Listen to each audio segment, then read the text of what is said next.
B കേന്ദ്രങ്ങൾ ആഘോഷിക്കുകയാണ്. അവർ ആവേശത്തിലാണ്. കേരളത്തിൽ ആദ്യമായി അങ്ങനെ ഒരു ബി സ്ഥാനാർത്ഥി അക്കൗണ്ട് തുറന്നിരിക്കുകയാണ്. പക്ഷേ ഇടതുമുന്നണിയും കോൺഗ്രസും ഒന്ന് ഞെട്ടിയിരിക്കുകയാണ്. പ്രത്യേകിച്ചും തൃശ്ശൂരിലെ കോൺഗ്രസ് LDF സ്ഥാനാർത്ഥികൾ അക്ഷരാർത്ഥത്തിൽ ഞെട്ടി. താമര വിരിയില്ല എന്ന് മാറി മാറി ഇടത് വലത് സ്ഥാനാർത്ഥികൾ പറഞ്ഞപ്പോൾ അതേ സ്ഥാനാർത്ഥികളെ ബഹുദൂരം പിന്നിലാക്കിയാണ് സുരേഷ് ഗോപിയുടെ വിജയം. എന്നാൽ ഇനി ബാക്കിയുള്ള ചോദ്യം ആരുടെ വോട്ടാണ് മറിഞ്ഞത് എന്നാണ്. ഫലപ്രഖ്യാപനം പൂർണ്ണമായി. ഇനി 2019-ലെയും 2024-ലെയും വോട്ടുകൾ പരിശോധിക്കുമ്പോൾ ലോക്സഭാ തെരഞ്ഞെടുപ്പിൽ തൃശൂർ മണ്ഡലത്തിൽ LDF വോട്ടുകളിൽ വർധന ഉണ്ടായിരിക്കുന്നതാണ് കാണുന്നത്. ഏറ്റവും ഒടുവിൽ പുറത്തുവന്ന കണക്കുകൾ പ്രകാരം രണ്ടാമതെത്തിയ VS സുനിൽകുമാറിന് 3,37,652 വോട്ടുകളാണ് ലഭിച്ചിരിക്കുന്നത്.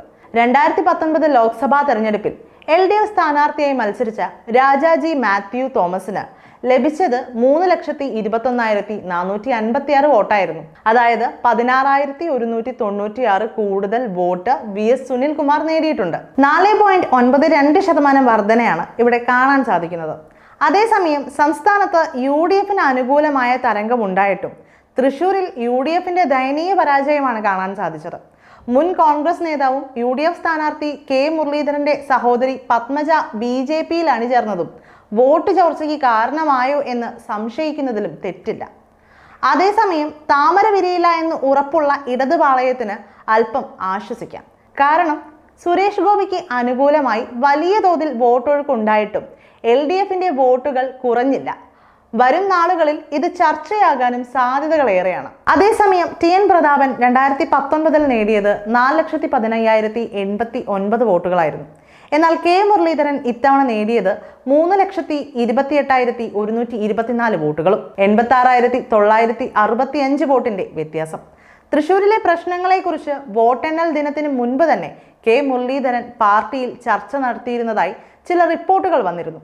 മുരളീധരന്റെ വോട്ടുകൾ ചോർന്നതിനെ കുറിച്ച് സമഗ്രമായ അന്വേഷണം വേണമെന്ന് പ്രസ്താവിച്ചുകൊണ്ട് രാജ്മോഹൻ ഉണ്ണിത്താൻ രംഗത്തെത്തിയിട്ടുമുണ്ട്. സുരേഷ് ഗോപിക്കാകട്ടെ തീരദേശത്ത് നിന്ന് ധീവര വോട്ടുകൾ വീണുവെന്ന റിപ്പോർട്ടുകളുടെ പശ്ചാത്തലത്തിൽ വേണം രാജ്മോഹൻ ഉണ്ണിത്താന്റെ പ്രസ്താവന വായിച്ചെടുക്കാൻ. ധീവര മേഖലയിൽ വലിയ സ്വാധീനമുള്ള നേതാവാണ് TN പ്രതാപൻ. ചുവരെഴുത്ത് വരെ നടത്തിയ ശേഷമാണ് പ്രതാപനെ മാറ്റിയത്. മുരളീധരന്റെ പ്രചാരണത്തിൽ പ്രതാപൻ സജീവമായി പങ്കെടുക്കുന്നതിന്റെ ചില വീഡിയോകൾ ആ ഘട്ടത്തിൽ വൈറലായിരുന്നു. മുരളീധരനെ കെട്ടിപ്പിടിച്ച് ഉമ്മ നൽകുന്ന പ്രതാപന്റെ വീഡിയോ വൈറലായിരുന്നു. അതേസമയം പാർട്ടി ഏൽപ്പിക്കുന്ന ഏത് വെല്ലുവിളിയും ഏറ്റെടുക്കാൻ K മുരളീധരൻ തയ്യാറാകാറുണ്ട്.